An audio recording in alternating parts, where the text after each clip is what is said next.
Hello, bridge builders! I'm here with some exciting news. The first volume of interviews is now available on Amazon.com. The link can be found at eatlunchandboardgame.com. I promise that all proceeds from sales of this book will go right back into this podcast and channel.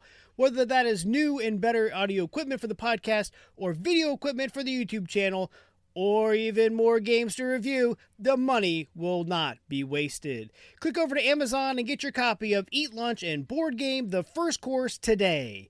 And thank you for supporting the show. A little while back, I put out a call for game recommendations to review for this show. One listener suggested Wits and Wagers. Now, I was familiar with this game as it was featured on an episode of Tabletop with Will Wheaton. I immediately rewatched that episode to refresh my memory of it. I also put out a call to the local Facebook group in my city to see if any of them had a copy that I could borrow. I did not want to buy it and make the wife mad. Luckily, a local gamer said he had a copy and that he would be more than happy to lend it to me. So we met up at a friendly local game shop, and I borrowed Wits and Wagers.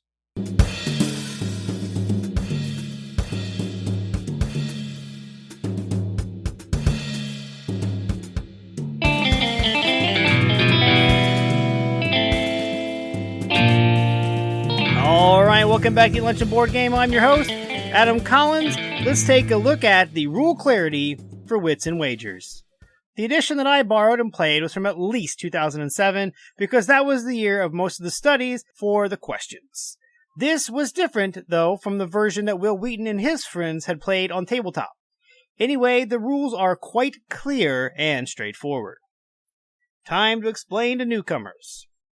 Wits and Wagers does not take long to explain. I spent less than 10 minutes explaining it. The only hurdle was explaining that the questions are all numerically based and that you should not know the answer.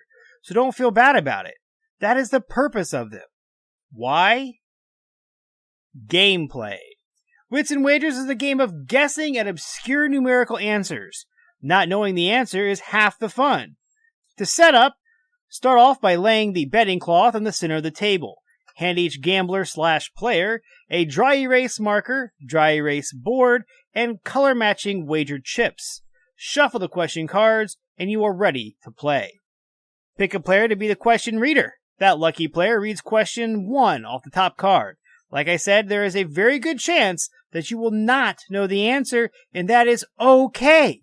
Every question has a numerical answer, whether it's asking for the weight in pounds of something obscure like the weight of a lobster, time in years, like how many years between such and such events, height in inches, like the height of the tallest Lego building, or percentage, like in the percentage of people that use a debit card.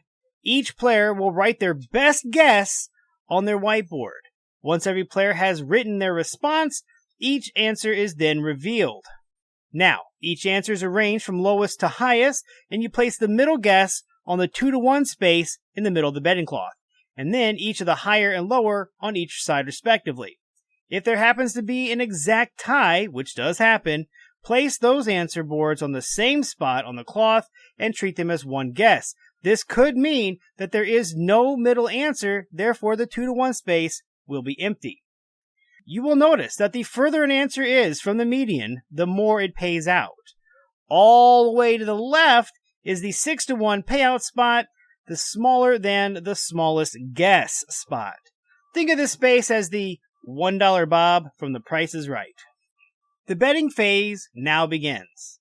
In the first round, each player will place their wager chips either together or separately on spaces containing an answer board. In future rounds, chips won from previous bets may also be added to the wager chips. A wager chip is required for a bet. No one can make more than 2 bets. Once all the bets are placed by all the players/gamblers, the reader will flip over the card and read the answer to the obscure question. Locate the closest answer without going over and pay out the winning gamblers. Simply multiply the amount of chips by the payout of the winning space. For example, a 3-to-1 bet with 3 chips and a wager chip would pay out 12 chips. That is one place where strategy can come in. You can bet 1 chip where you think the answer is, and place your other chip on the answer with the greatest gap. I will tell you, sometimes the best bet, especially one that you have no idea on, will be the highest, because most people will guess conservatively. Once the payouts are complete, clear the betting cloth of answers, wipe the boards clean, and move on to the next card, and the second question is read. Do this for a total of 7 questions, and then the player with the most chips is the winner. Replayability. When we finished our first game of Wits and Wagers, the first thing we all did was check our watches and our phones to see if we had time to play it again. And we did, so we did. The next week, we played the game again. We played it 2 more times. The third time we played, we got 3 games in. So, yeah, it has some replayability.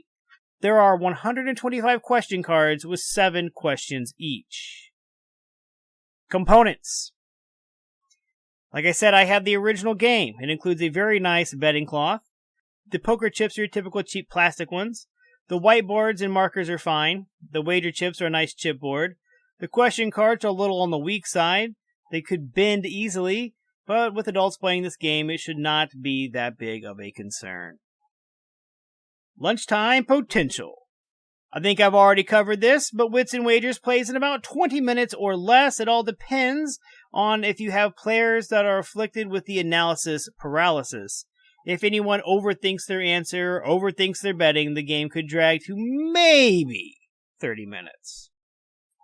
Artwork. There is very little artwork to talk about. Well, actually there is none. The graphic design is spot on for a trivia-style game with the betting cloth out there for poker-style betting. Expansions. There is one expansion pack from 2009 with 700 new questions or 100 new cards. There have also been promo packs and promo cards released through the years as well. Other. There are other editions out there now for purchase. Obviously, I haven't played any of them. Will Wheaton and his crew played Wits and Wagers the Family Edition from 2010. Also, there is Wits and Wagers, It's Vegas Baby from 2019. Wits and Wagers Party from 2012, and Wits and Wagers Epic Geek Edition from 2016. I'm not going to lie, that last edition does sound pretty good to me. Bang for the buck. The MSRP for Wits and Wagers is, I'm not sure if it's still in print or not, to be honest, $47.99. It would be worth that for sure. But I can tell you that I see it all the time at local consignment shops for less than $10. After playing it, I plan to purchase it next time I see it. Summary. If you can't tell by now, Wits and Wagers was a tremendous success and hit in the office. Everyone enjoyed it. I have said it before and I will say it again, this is not your typical trivia game. People think that they are great at trivia, will not have an advantage at all in this game. The gambling is a great equalizer. Now, I'm not a fan of Trivial Pursuit or any of its iterations, yet I found Wits and Wagers very entertaining and enjoyable. Being a trivia game with little skill required, I can understand why it sits at a 6.9 on Board Game Geek with 14,000 ratings. I do, however, recommend that you track down a copy and give it a chance. As usual, you can reach out to me on Facebook at facebook.com/groups/eatlunchandboardgame. Visit my website, which is www.eatlunchandboardgame.com, and leave me a message. And you can email me at eatlunchandboardgame@gmail.com. And remember, board games build bridges.